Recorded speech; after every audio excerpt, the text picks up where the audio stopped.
Le président Abdel Fattah el-Sisi a reçu mercredi son homologue de la République démocratique du Congo, Félix Tshisekedi, pour des entretiens consacrés au renforcement des relations bilatérales et à l'élargissement de la coopération entre les deux pays. Les discussions ont porté sur plusieurs secteurs stratégiques, notamment l'énergie, les infrastructures, les ressources hydriques, l'irrigation, le commerce et les investissements. Lors d'une conférence de presse conjointe, Sisi a réaffirmé la volonté de l'Égypte de mettre son expertise au service de la RDC, en particulier dans les domaines de l'eau, de l'énergie et des grands projets d'infrastructure. Les deux dirigeants ont également convenu d'intensifier la coopération technique, le transfert d'expertise, ainsi que les programmes de formation destinés aux cadres congolais.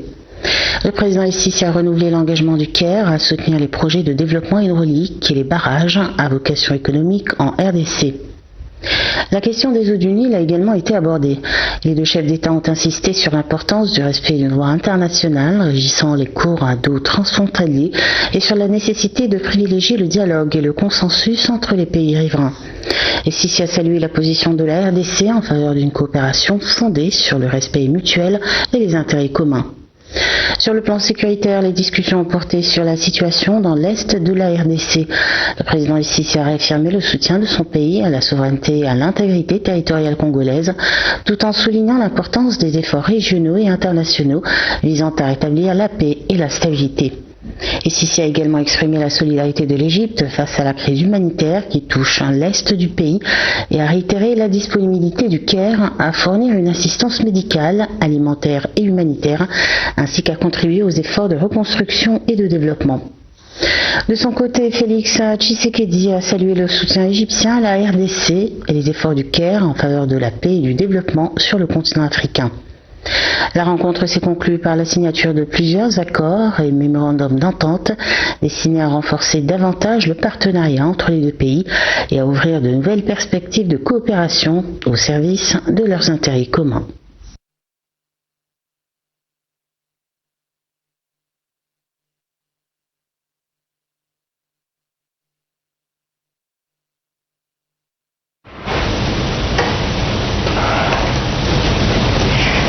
Vous l'avez compris, nous allons tout d'abord revenir sur cette actualité locale, les relations égypto-congolaises dans le cadre de la visite du président congolais Félix Tshisekedi. Et pour nous en parler, nous avons le plaisir d'avoir avec nous dans notre plateau Dr Hicham Youssef, expert en relations internationales. Bonjour. Bonjour. C'est un plaisir de vous recevoir aujourd'hui. Alors, c'est vrai que l'Égypte entreprend depuis quelque temps une certaine stratégie de rapprochement avec ses voisins africains. Nous avons un renforcement des relations égypto-africaines. Aujourd'hui, comment se portent principalement les relations égypto-congolaises ? Bon, merci pour votre invitation. Et tout d'abord, il faut quand même regarder l'histoire entre l'Égypte et tous les pays africains. Depuis le début, depuis les années 60, l'Égypte a quand même investi énormément pour aider tous les pays africains en général, spécialement le pays du bassin de Nil, bien sûr. Et le Congo, c'est un pays quand même qui joue un rôle très important dans les sources de Nil, et ça aussi ça donne envie d'avoir des relations beaucoup plus profondes avec le Congo. Et je vois que Monsieur le Président Abdel Fattah el-Sisi pas commencé, mais ça a commencé il y a longtemps, mais est quand même concentré sur les relations avec tous les pays africains, parce que ça donne quand même l'occasion d'investir pour l'Égypte, pas au niveau politique seulement, mais au niveau d'économie, de développement. L'Égypte, elle a beaucoup de choses à donner pour tous les pays africains. Est-ce que c'est dû aussi au fait que l'Occident a changé sa vision ou son regard par rapport à l'Afrique? C'est-à-dire qu'avant, on parlait de race. Oui. Les Blancs qui colonisaient les Noirs. Oui. Aujourd'hui, ce continent est riche de par sa jeunesse, de par ses produits, de par sa richesse naturelle. Est-ce que géopolitiquement parlé, les choses ont changé, ce qui fait qu'il y a un certain renforcement qui se fait au vu d'un avenir complètement différent du passé? Je suis pas tout à fait d'accord avec vous. Et les choses elles sont changées, mais dans l'autre sens. C'est le pays africain qui commence à pousser. Justement, dans ce cas-là, on parle de la même chose. Oui, mais dans l'autre sens, là. Oui. C'est les Africains qui commencent à pousser et compter sur eux-mêmes. Mais les Européens, les Occidentaux n'ont pas le même regard aujourd'hui. Oui, mais c'est compris. Mais je dis quand même, c'est mon point de vue personnel, et d'après tous les événements qu'on le voit, partout en Afrique, soit dans le nord, dans le sud, est, ouest, les Africains commencent à débarrasser de toute la pression qui était mise sur eux depuis très très longtemps, et commencent quand même à respirer, d'avoir des relations avec l'Égypte. L'Égypte, ça fait partie de l'Afrique, et ça fait une partie quand même comme un minaret pour tous les Africains partout, à partir de l'Afrique du Sud jusqu'à le nord de l'Afrique. L'Égypte, c'est quelque chose, tout le monde admire, tout le monde regarde avec un regard d'admiration depuis très longtemps, et récemment quand même l'Égypte a vécu plusieurs situations difficiles et sorti parfaitement, et ça aussi ça donne l'impression pour tous les pays africains de, si je peux dire, suivi le modèle égyptien, ça sera très très bien pour eux. La géographie de l'Égypte aussi est un intérêt important pour le continent africain, c'est-à-dire qu'aujourd'hui, on doit passer par l'Égypte pour faire du commerce. La Chine, l'Europe, est-ce que effectivement les Africains voient en l'Égypte aussi, le reste de l'Afrique voit en l'Égypte une porte d'entrée vers l'autre? Je vais laisser tous les termes professionnels pour passer pourquoi les Africains préfèrent passer par l'Égypte. L'histoire, ça joue un rôle très important. L'Égypte, toujours, pour le pays africain, et pour eux, pour soit investir, soit exporter, soit faire du développement.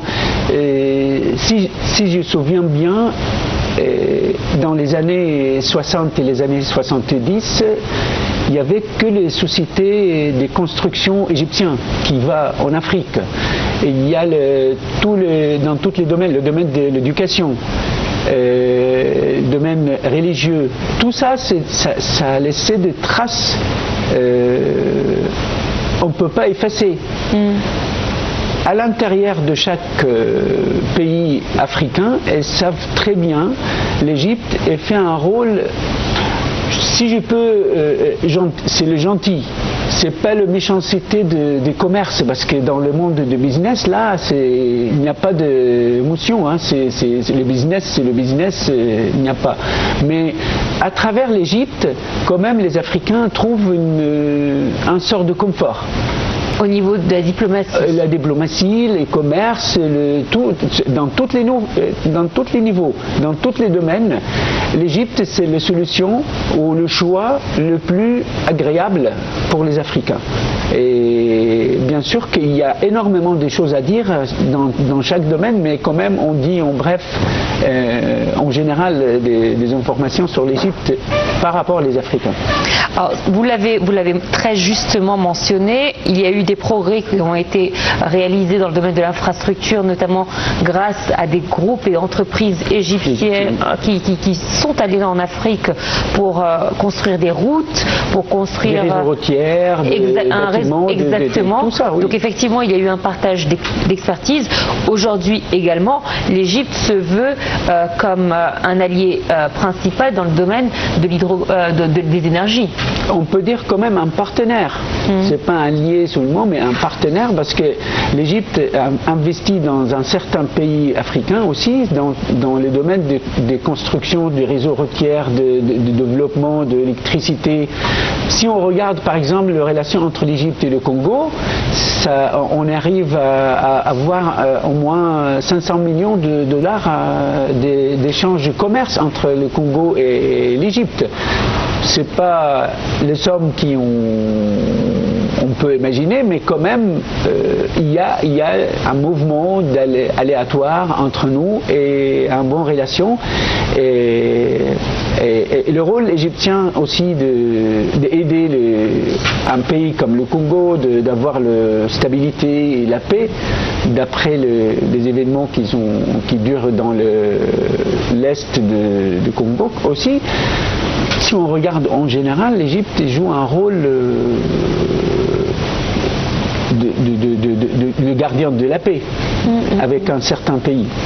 Justement, il y a des projets très ambitieux entre les différents pays européens depuis plusieurs années. Il y a eu des tracés de routes qui se sont faits. Il y a également des projets d'ouverture de lignes aériennes également pour pouvoir faciliter un petit peu la circulation et le tourisme interrégional. Néanmoins, vous l'avez mentionné, la stabilité n'est toujours pas là dans le continent africain. Comment devrions-nous, ou sur quoi devrions-nous travailler pour trouver cette stabilité? Renforcer le côté d'économie, parce que quand un pays est stable au niveau d'économie, tout ça vient après. Le problème ou le cause de la guerre entre une partie et l'autre partie, c'est toujours la pauvreté s'impose au milieu. Si on arrive à aider un pays pour développer et investir plus et élever le niveau social et tout ça, le reste, ça peut venir plus facilement. Et établir un réseau routier ou un réseau aérien pour faciliter tout ça, mais si on est dans un niveau social très très bas, on n'arrive pas à acheter de billets d'avion. On ne va pas arriver d'acheter de l'essence pour rouler avec soit des camions, soit des petites voitures. Mais le plus important, dans tous les projets que j'ai déjà vus dans le monde, il faut avoir deux éléments très importants. Les volontés politiques et les volontés populaires. Si les deux sont là, n'importe quel projet il peut être réalisé facilement, et ça c'est mon point de vue là. Sur le plan économique, nous voyons l'avancée depuis quelque temps et même l'installation de la Chine dans le continent africain. Oui. Les Africains ont testé les Européens et les Américains, ça n'a pas vraiment marché, oui. Puisque c'était plus, ce n'était pas un échange, mais c'était vraiment un profit. Exact. Aujourd'hui, il y a la Chine. Est-ce que la Chine pourrait être un moyen pour le continent africain de justement lutter contre cette pauvreté dont vous étiez en train de parler? D'améliorer les situations, oui, je suis tout à fait d'accord. La Chine, elle peut jouer un rôle très important parce que dans la culture chinoise, c'est pas une culture de colonialisme. C'est une culture de participer, d'être le partenaire. Et jusqu'à maintenant, on n'a jamais vu que la Chine a envie de coloniser quoi que ce soit. Mais depuis quelques années, la Chine elle a fait un saut énorme au niveau de l'industrie, l'économie, des relations internationales aussi. La Chine, c'est un pays très très calme, très raisonnable. Très pacifique.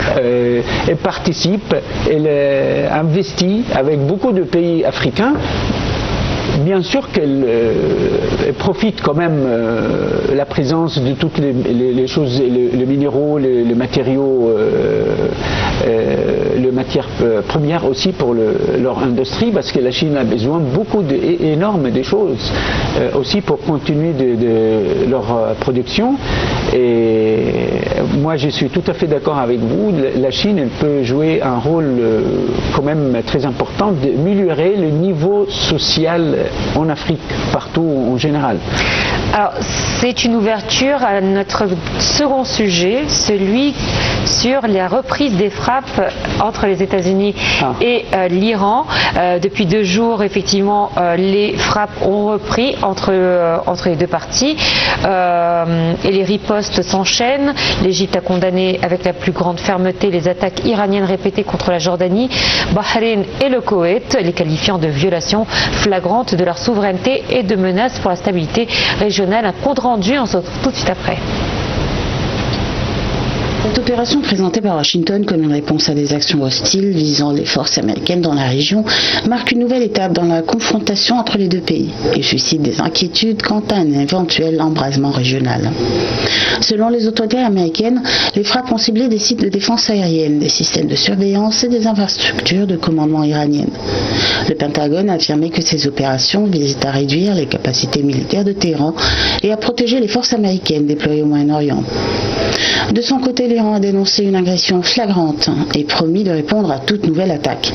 Téhéran a revendiqué plusieurs tirs de missiles et de drones contre des installations militaires américaines situées dans différents pays du Golfe. Cette escalade militaire a également eu des répercussions économiques immédiates. Les marchés pétroliers ont réagi à la hausse, les investisseurs craignant une perturbation du trafic maritime dans le détroit d'Ormuz, passage stratégique par lequel transite une part importante du commerce mondial de pétrole. Malgré la détérioration du contexte sécuritaire, les responsables américains continuent d'affirmer que la voie diplomatique demeure ouverte. Washington estime que la pression militaire pourrait favoriser une reprise des discussions sur le dossier nucléaire iranien et sur les questions de sécurité régionale. Plusieurs responsables américains ont indiqué qu'un accord restait possible, même si les négociations pourraient nécessiter encore plusieurs semaines, voire plusieurs mois. Les discussions entre les deux parties portent principalement sur les activités nucléaires iraniennes, les niveaux d'enrichissement d'uranium et les mécanismes de contrôle internationaux, ainsi que la question des sanctions économiques imposées à Téhéran. Les prochains jours seront déterminants pour savoir si la crise évoluera vers une désescalade diplomatique ou vers une confrontation plus large, susceptible d'affecter durablement la sécurité du Moyen-Orient.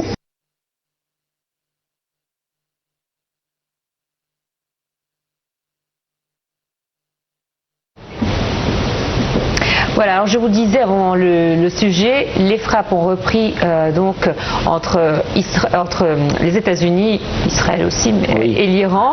Et je vous disais justement, vous faites bien une transition. On a parlé de la Chine. Est-ce que la Chine n'est pas aussi le pays ciblé indirectement par cette guerre des États-Unis? Bien sûr que c'est ciblé. On va parler un petit morceau de politique là.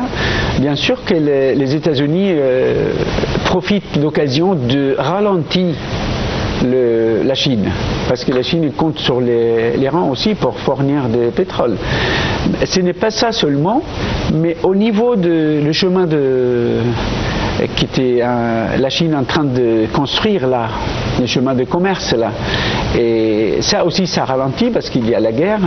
Tous les pays, soit l'Iran ou autour, bien sûr qu'ils sont dans un état d'observation et ne savaient pas quand ça va terminer.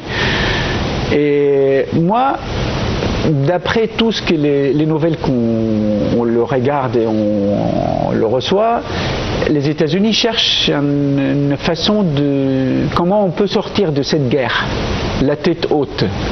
Mais elle le peut? Non, elle cherche de trouver une façon pour terminer cette guerre, mais pour dire ça y est, c'est la victoire, c'est à nous et on a fait tout ce qu'on doit le faire. Mais jusqu'à aujourd'hui, il n'y a pas de texte qui explique ou qui nous a montré que la guerre contre l'Iran a amené vers quelque chose. Sachant que la guerre a été déclenchée alors même qu'ils avaient trouvé une solution. On était en pleine négociation. Exactement. Et elles allaient dans le bon sens. C'est une négociation, et on va trouver un accord et tout ça, et c'est les États-Unis et Israël commencent à frapper comme des fous. Les Iraniens ont quand même perdu toute la confiance d'établir de nouveaux négociations. Parce que normalement, si on est ensemble dans la même salle comment dirais-je, de négociation, et l'autre partie frappe. Chez moi, c'est pas quand même. Les États-Unis pour construire un pont de confiance encore avec l'Iran, ça sera très très difficile. Et c'est ça qui met les négociations en difficulté, parce que les Iraniens, à chaque fois, les Américains ils disent quelque chose, et le lendemain, toutes les conditions ont disparu. Les conséquences prennent de l'ampleur, étant donné que l'Iran riposte, mais il riposte sur des bases américaines dans des pays voisins. Aujourd'hui, elle est en train de perdre ou en train de sacrifier ses relations avec les pays arabes à cause de cette riposte. Quelle ampleur, effectivement, ça pourrait prendre cette guerre qui n'arrive pas jusqu'à présent à avoir de fin? Écoutez, il faut regarder quand même les photos en général dans tous les côtés là, parce que les États-Unis poussent l'Iran d'agresser le voisin, le pays arabe. Donc c'est la provocation. Exactement. Et tous les pays arabes jusqu'à aujourd'hui, je vous confirme, elles savent très bien, l'Iran frappe les bases américaines et vise pas les citoyens de la Jordanie, Koweït, tous les pays arabes. Elles savent très bien, c'est pour ça tous les pays arabes, et bien sûr, ils condamnent, ils refusent de toucher leur souveraineté. Mais qu'est-ce qu'il peut faire l'Iran? L'Iran, elle a pas de choix sauf frapper les bases américaines qui étaient situées dans les régions ou les bases qui lancent l'attaque vers l'Iran. C'est logique. L'Iran en ressort jusqu'à présent comme un pays puissant de par sa défense et sa résistance. Est-ce que ce n'est pas de la mauvaise publicité pour les États-Unis? C'est pas mauvaise publicité pour les États-Unis, c'est un scandale pour les États-Unis. Un pays avec l'armée le plus fort au monde qui frappe depuis, je ne sais pas, 2 mois maintenant en Iran, et il n'arrive pas à gagner un point. Et le contraire, la situation est devenue beaucoup plus compliquée avec les fermetures de Hormuz. Avant la guerre, elle était ouverte pour tout le monde, c'était libre pour tous les pays de Golfe là. Mais après la guerre israélo-américaine contre l'Iran, là, il y a énormément de choses qui étaient devenues très très compliquées. Le détroit de Hormuz est fermé, les relations avec plusieurs pays quand même avoir une tension précise. Bien sûr que nous, on aimerait bien arrêter tout ça et commencer une négociation, mais avec, moi j'imagine, on a besoin d'un 3e ou 4e ou 5e parti d'assister dans les négociations, parce que entre les États-Unis et l'Iran directement ou avec un 3e parti, ce n'est pas assez. Je vois que les Nations Unies doit jouer un rôle quand même dans les négociations, j'espère. Est-ce que cette 3e partie ne serait pas cette alliance russo-chinoise? Nous avons, si on constate un petit peu les démarches américaines depuis la prise de fonction de Donald Trump pour son 2e mandat, nous allons voir qu'il a attaqué le Venezuela, puis ensuite le Groenland, puis ensuite Cuba et aujourd'hui l'Iran. Ces 4 pays ont un point en commun, la Chine. Mais normalement, ça nous donne quand même l'idée que la Chine était visée depuis le début. Donc, est-ce qu'elle pourrait intervenir indirectement? C'est-à-dire que, d'après les chiffres, le commerce est bon entre la Chine et les États-Unis. Les États-Unis, oui. Est-ce qu'aujourd'hui, ce ne serait pas sa carte? On l'a dit, elle est pacifique, elle n'a pas d'ambition guerrière, mais elle pourrait jouer sa meilleure carte, c'est-à-dire l'économie. Bon, si vous me permettez de déclarer mon point de vue personnel. Je vous en prie, vous avez toute une tribune. La Chine, quand même, elle regarde jusqu'à le moment qu'elle va avoir des difficultés. Elle regarde seulement, ça ne le regarde pas. Les États-Unis, il a fait ça avec le Venezuela, il a fait ça réclamer d'avoir un Greenland, et avec Cuba et Panama aussi. Mais la Chine regarde avec beaucoup de sagesse qu'est-ce que ça va donner. Parce que jusqu'à aujourd'hui, la Chine, compte tenu de leur production et leur business, ça va, c'est très bien. Le moment que ça va toucher, ou ça va ralentir, ou ça va mettre un obstacle, on va voir une autre réaction de la Chine. Aujourd'hui, si la Chine ferme le robinet, est-ce que ça aura des conséquences mondiales importantes? Surtout sur tous les pays qui comptent sur la production chinoise. Donc la plupart du monde là. Donc finalement la Chine, même si elle n'a pas d'ambition politique, ses ambitions économiques sont tout aussi importantes que politiques. Je peux considérer plus importantes que politiques aussi.